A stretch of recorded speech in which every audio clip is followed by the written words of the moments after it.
سچائی کا غلبہ۔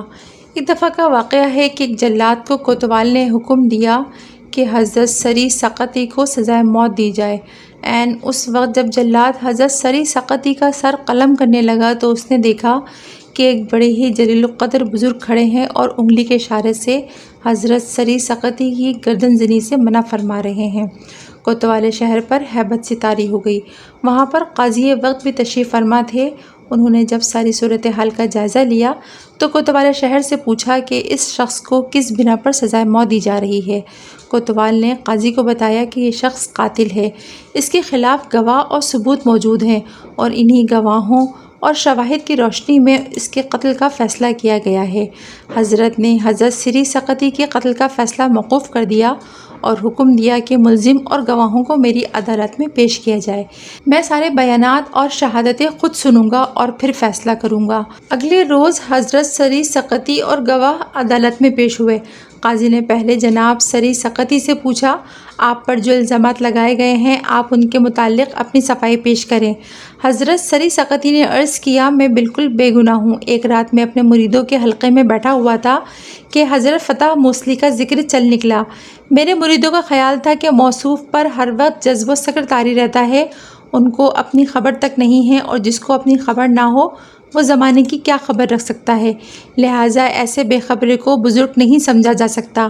میں اپنے مریدوں کو سمجھا رہا تھا کہ حضرت فتح موصلی ایسے درویش ہیں جن کی ذات میں سہو و سلوک کو یکجا کر دیا گیا ہے۔ وہ جذب و سکر کے باوجود سہو و سلوک میں رہتے ہیں اور انہیں ہر چیز کا فکر و خیال رہتا ہے۔ میرے مریدوں میں ایک مرید اس بات پر بضد تھا کہ حضرت فتح موصلی بزرگ و درویش نہیں بلکہ دماغی طور پر مختل اور دیوانے ہیں۔ میں نے اپنے اس مرید کو کہا، تم ابھی میرے ساتھ چل کر آزما لو کہ موصوف بزرگ تمہارے خیال کے مطابق ہیں یا میرے خیال کے مطابق۔ میرے مرید نے رات کا وقت ہونے کی وجہ سے حضرت فتح موصلی کے پاس جانے سے اعتراض کیا، کیونکہ رات کو گشتی پولیس کسی بھی شبے میں پکڑ سکتی ہے، مگر میں نے اسی وقت اپنے مرید کو حضرت فتح موصلی کی خدمت میں لے جانے کا فیصلہ کیا۔ ہم دونوں ابھی زیادہ فاصلہ طے نہ کر پائے تھے کہ گشتی پولیس ہمیں دوسری طرف سے آتی ہوئی دکھائی دی۔ میرا مرید تو پولیس کے خوف سے بھاگ گیا جبکہ میں وہیں کھڑا رہا۔ پولیس والوں نے مجھ سے پوچھا کہ تم کون ہو اور اس وقت بازاروں میں کیوں پھر رہے ہو؟ میں نے انہیں جواب دیا، میں وقت کا مشہور صوفی سری سقطی ہوں اور حضرت فتح موصلی کی خدمت کو جا رہا ہوں۔ مگر پولیس والوں نے میری ایک نہ سنی اور مجھے چور کہنا شروع کر دیا۔ میں نے انہیں بہت سمجھایا مگر بے سود۔ انہوں نے مجھے گرفتار کر کے حوالات میں بند کر دیا اور اگلے روز 2 جھوٹے گواہ بلا کر مجھ پہ چوری اور قتل کا الزام لگا کر گواہی ثابت کر دی اور مجھے سزائے موت دیے جانے کے احکام جاری کر دیے گئے۔ لیکن جب جلاد تلوار چلانے لگا تو اسے تلوار نہ چلائی گئی، کیونکہ جب بھی جلاد تلوار چلانے لگتا حضرت فتح موصلی اس کو تلوار چلانے میں مزاحم ہو جاتے۔ جس مجمع میں مجھ پر تلوار آزمائی ہو رہی تھی وہاں میرا وہ مرید بھی کھڑا تھا جو حضرت فتح موصلی کی کرامات کا منکر تھا۔ اس نے اپنی آنکھوں سے دیکھا کہ حضرت فتح موصلی اپنے پرستاروں اور عقیدت مندوں کی طرف سے بر وقت آگاہ رہتے ہیں، اور یوں اتنی دور سے آ کر مجھے تلوار کی کاٹ سے بچانے کے لیے آنا ان کی کرامت میں شامل تھا۔ لہٰذا میں جس مقصد کے لیے اپنے مرید کو حضرت فتح موصلی کے پاس لے جانا چاہتا تھا وہ یہاں پر ہی پورا ہو گیا۔ یہ بیان سننے کے بعد قاضی صاحب نے دونوں گواہوں سے پوچھا، تم بتاؤ کہ تم اس شخص کو کیسے قاتل و سارق ثابت کرتے ہو؟ دونوں نے دست بستہ قاضی صاحب سے عرض کی، جناب ہم بے قصور ہیں، ہم نے پولیس کے ایما و خوشنودی کے لیے حضرت سری سقطی کے خلاف جھوٹی گواہی دی ہے۔ قاضی صاحب نے پولیس کے اہلکاروں اور کوتوال شہر کو معطل کر دیا اور ان دونوں جھوٹے گواہوں کو زندان میں بھیج دیا اور حضرت سری سقطی کو باعزت بری کر دیا۔ حضرت سری سقطی کے مرید نے ان سے معافی مانگی اور عرض کی، حضرت میں نے آپ کے ساتھ زیادتی کی اور نافرمانی کا مرتکب ہوا، آپ مجھے معاف کر دیں۔ حضرت نے جواب دیا، تم نے میرے ساتھ کون سا ظلم کیا ہے جو میں تمہیں معاف کرتا پھروں؟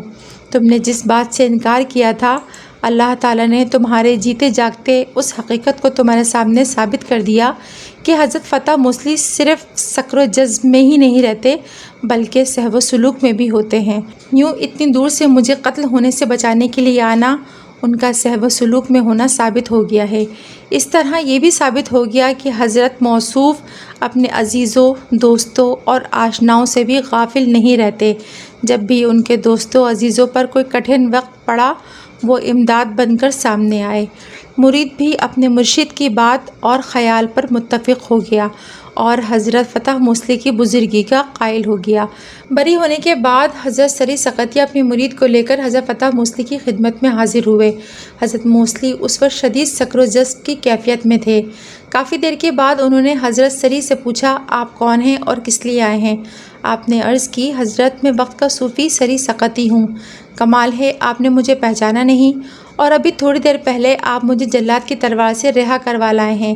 حضرت موصلی مسکرائے اور فرمایا، بھائی میں تمہیں کس طرح تلوار سے آزاد کروا سکتا تھا، کیونکہ میں تو اپنے حجرے سے باہر نکلا ہی نہیں، پھر تمہاری مدد میں نے کیوں کر کی؟ حضرت سری سقطی اپنی بات پر ڈٹے رہے، جبکہ حضرت موصلی بار بار یہ کہتے رہے کہ وہ میں نہ تھا، البتہ اتنا ضرور ہے کہ اس کی شکل میرے ساتھ ملتی ہوگی، مگر سری سقطی اپنی بات پر اڑے رہے اور عرض کی، حضرت آپ پر جذب و سکر اور صحب و سلوک کی کیفیت طاری رہتی ہے، اس وقت آپ پر جذب و سکر طاری ہے، جبکہ مقتل میں آپ پر صحب و سلوک کی کیفیت تھی۔ جب فتح موصلی نے یہ بات سنی تو مسکرا دیے۔ حضرت سری سقطی کا مرید حضرت موصلی کی بزرگی، فہم و ادراک اور ولایت میں بلند مقام کا تہہ دل سے قائل ہو گیا۔ حضرت سری سقطی کا یہی مقصود و مطلوب تھا۔